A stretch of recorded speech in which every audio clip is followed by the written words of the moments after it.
7h12, bonjour Franz-Olivier Gisbert. Bonjour. Éditorialiste, écrivain en forme ce matin. Merci d'être en studio avec nous. À moins de 4 heures maintenant de cette cérémonie d'investiture d'Emmanuel Macron. Une cérémonie sobre, dit l'Élysée. Pourquoi ? Parce que c'est une réélection ou parce que l'heure n'est pas vraiment à la célébration, Franz-Olivier Gisbert ? Oh, je crois surtout parce que c'est une réélection. D'ailleurs, la deuxième investiture de Mitterrand, souvenez-vous, la En cérémonie, 88. c'était très sobre, Ouais. alors que c'était quand même très ronflant et un peu étrange même, tellement c'était ronflant. Même chose d'ailleurs en En 2002. 1981 et en 2002, même chose aussi. Mais la première cérémonie de Chirac n'était pas non plus très solennelle. Chirac qui avait été donc réélu en 2002 face à Jean-Marie Le Pen, qui avait expédié cette cérémonie en 15 minutes. Alors, ce matin, ça devrait durer 1 heure et demie, dit l'Élysée. C'est très protocolaire, c'est très millimétré. Proclamation des résultats, remise du grand collier d'honneur de maître de la Légion d'honneur. Il y aura le discours d'Emmanuel Macron. Qu'est-ce qu'il peut dire ? Qu'est-ce qu'il doit dire ?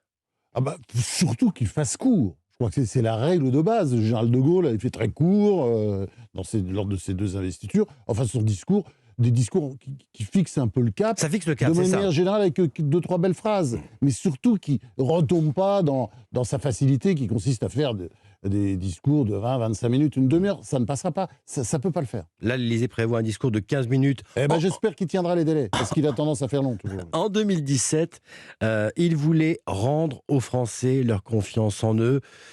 5 ans plus tard, qu'est-ce que vous dites ? Quelle trace il a laissé finalement ? Je dirais qu'il n'a pas laissé grand-chose. C'est-à-dire que son bilan, ça tient sur un ticket de métro, sans être très polémique.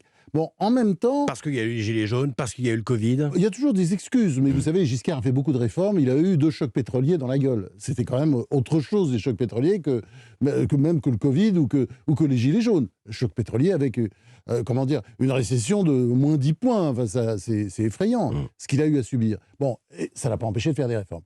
Mais je crois que le problème d'Emmanuel Macron, c'est qu'il ne savait pas. C'était un stagiaire, il essayait de voir comment ça marchait. Il a appris, parce que je pense qu'il a appris aujourd'hui, très clairement. Et on peut être sûr, vous me direz, c'est facile, on peut être sûr que le deuxième mandat, sera mieux que le premier. Ça, je crois qu'il n'y a pas de problème, parce que là, cette fois-ci, on a élu quelqu'un quand même qui sait comment gouverner, qui sait présider, et qui a même compris s'il la a des France, défauts. qui a compris la France également. Il a été obligé, parce que l'affaire des Gilets jaunes... Parce que lui n'a jamais été élu, bien sûr, comme d'autres présidents. Il ne connaît pas la France profondément, on est d'accord là-dessus. Mais en même temps, l'affaire des Gilets jaunes lui a fait comprendre quand même, j'espère qu'il y pensera bien et qu'il ne retombera pas sur sa pente habituelle, mais qu'il y a une autre France, celle que le géographe Christophe Guilluy appelle la France périphérique. Ouais. Mais c'est cette France des petites villes et des villes moyennes, où vivent quand même la moitié des Français. Jamais l'oublier, la moitié des Français. Et ils ont été un peu oubliés, ceux-là. Et il donc, doit prendre en conséquence ces territoires qu'il a oubliés pendant son premier quinquennat. Oui, parce qu'il n'y a pas que les quartiers, comme on dit, pour dire dans Il y a les son zones langage, rurales, les quartiers. Mais les non, il y déserts a médicaux, aussi les villes, les moyennes villes. Il y a aussi des petites villes où les gens ont une vie très difficile parce qu'ils vont travailler à 50 km ou 60. Vous voyez, l'aller-retour, ça fait 120. Et puis, l'essence est de plus en plus chère et donc leur pouvoir d'achat baisse. Ça, c'est clair.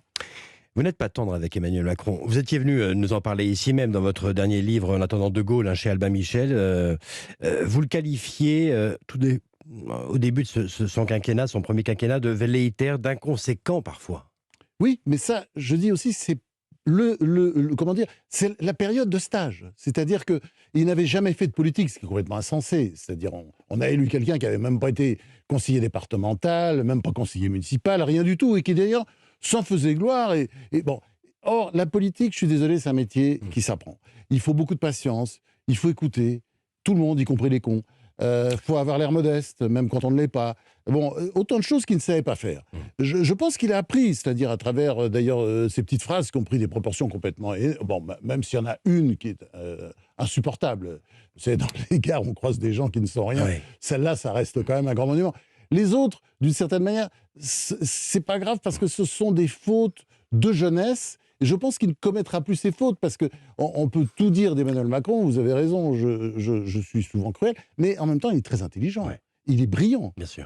Il va vite.